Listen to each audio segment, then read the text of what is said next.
பிரியமானவர்களே, அனுதின ஜெபத்துக்கு நேராக உங்களை அன்போடு கூட அழைக்கிறோம். இந்த நாளுக்குரியதான அனுதின ஜெபம் 2 கொரிந்தியர் 5ஆம் அதிகாரம் 17 முதல் 20 வரைக்குள்ள வசனத்தின் அடிப்படையிலே நாம் ஜெபிக்கலாம். ஒருவன் கிறிஸ்துவுக்குள் இருந்தால் புது சிருஷ்டியாய் இருக்கிறான், தேவனோடு கூட ஒப்புரவாகிறான். அந்த ஒப்புரவாக்குதலுடைய ஊழியத்துக்கு அவன் ஸ்தானாதிபதியாக விளங்குகிறார்கள் என்கிற இந்த வேத வசனத்தின் அடிப்படையிலே இந்த கிறிஸ்மஸ் நாட்களிலே கூடுதலாக ஜெபிக்க எங்களுக்கு நீர் கிருபை பாராட்டி அருளும்படி உம்முடைய பாதத்திலே நாங்கள் ஜெபிக்கிறோம். சுவாமி, கிறிஸ்து ஆண்டவரை எங்களை புது சிருஷ்டியாக மாற்றுவதற்காக எங்களுடைய பழைய பாவங்கள், எங்களுடைய பழைய அடிமைத்தனம், எங்களுடைய மரணத்துக்கு எங்களை ஆளுகை செய்து கொண்டு இருந்தது, இவையெல்லாம் ஒளிந்து போகவும் ஜீவனும் நீதியும் பரிசுத்தமும் ரட்சிப்பும் எங்கள் வாழ்க்கையில் விளங்கும்படியாய் புதிதாக்கினீர். உமக்கு நன்றி ஆண்டவரே. புதிதான ஜீவனை உடையவர்களாய், புதிதான ஆராதனையை உடையவர்களாய், புதிதான மகிமையை, துதியை, ஸ்தோத்திரங்களை உமக்கு செலுத்துகிறவர்களாய், உலகத்தை அல்ல, மாம்சத்தை அல்ல ஆண்டவரே, பிசாசை அல்ல, எங்கள் தேவாதி தேவனை ஆண்டவரே ஆராதிக்க தொழுது கொள்ள ஆண்டவரே நீர் எங்களுக்கு ஒரு புது சிருஷ்டியை எங்களுக்குள் ஏற்படுத்தின தயவுக்காய் உம்மை நன்றியோடு கூட துதிக்கிறோம். சுவாமி, மாத்திரமல்ல தகப்பனே, இவையெல்லாம் தேவனால் உண்டாகியிருக்கிறது.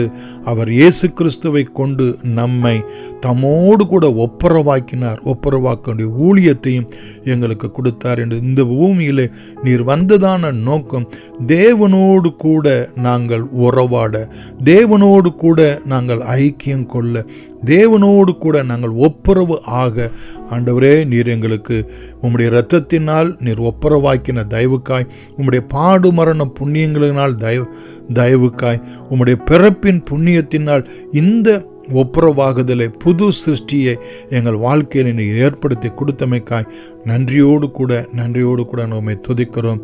தகப்பனே, 19வது வசனத்திலே பார்க்கிறோம், தேவன் உலகத்தாருடைய பாவங்களை எண்ணாமல் கிறிஸ்துவுக்குள் அவர்களை தமக்கு ஒப்புரவாக்கி ஒப்புரவாக்கனுடைய உபதேசத்தையும் எங்களிடத்தில் ஒப்புவித்தார் என்ற வார்த்தையின்படியும் 20வது வசனத்திலே தேவனானவர் எங்களை கொண்டு புத்தி சொல்லுகிறது போல நாங்கள் கிறிஸ்துவுக்கு ஸ்தானாதிபதிகளாய் இருந்து தேவனோடு கூட ஒப்புரவாகுங்கள் என்று கிறிஸ்துவின் நிமித்தம் ஆண்டவர் வேண்டிக் கொள்ள நீர் உதவி செய்கிற தயவுக்காய் நன்றியோடு கூட துதிக்கிறோம்.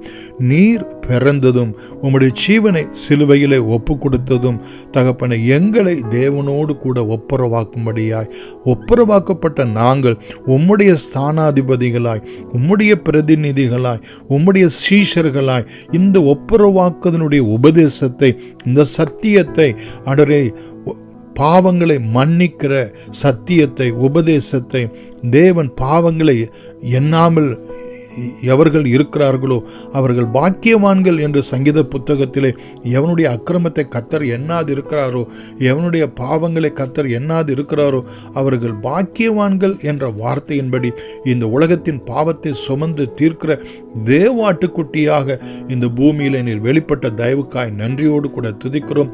அந்த ரட்சிப்பின் புண்ணியத்தை, அந்த ஒப்புரவாக்குதலுடைய உபதேசத்தை ஆண்டவரே உலகமெங்கிலும் சர்வ சிருஷ்டிக்கும் ஆண்டவரே தேவனோடு கூட ஒப்புரவாகுங்கள், தேவனோடு கூட ஒப்புரவாகுங்கள், இயேசு கிறிஸ்துவினுடைய பிறப்பின் புண்ணியத்தினாலே, அவருடைய பாடு மரணம் உயிர்த்தெழுதலுடைய புண்ணியத்தினாலே என்று சொல்லி ஜனங்களை வேண்டிக் கொள்ள நீர் எங்களுக்கு நல்ல வாக்கு, வரம், வல்லமையை கொடுத்து நீர் ஆசீர்வதித்து ஆசீர்வாதமாக்கும்படி நாங்கள் ஜெபிக்கிறோம். இப்படி தேவனுடைய ராஜ்யத்தையும் அவருடைய நீதியையும் எங்கள் வாழ்க்கையிலே கருத்தாய் நாங்கள் தேடும்போது ஆண்டவரே எங்களுடைய எல்லாவற்றையும் நீர் கூட கூட்டி கொடுக்கிற தேவனாய் எங்களுடைய காரியங்கள், ஆவிக்குரிய காரியங்கள், உலக பிரகாரமான, சரீர பிரகாரமான, குடும்பத்துக்கு அடுத்த, எதிர்காலத்துக்கு அடுத்த, எங்களுடைய பிரயாசங்களுக்கு அடுத்த ஒவ்வொன்றையும் கர்த்தர் நிறைவாய் நீர் ஆசீர்வதித்து கொடுப்பீர் என்று நாங்கள் விசுவாசிக்கிறோம்.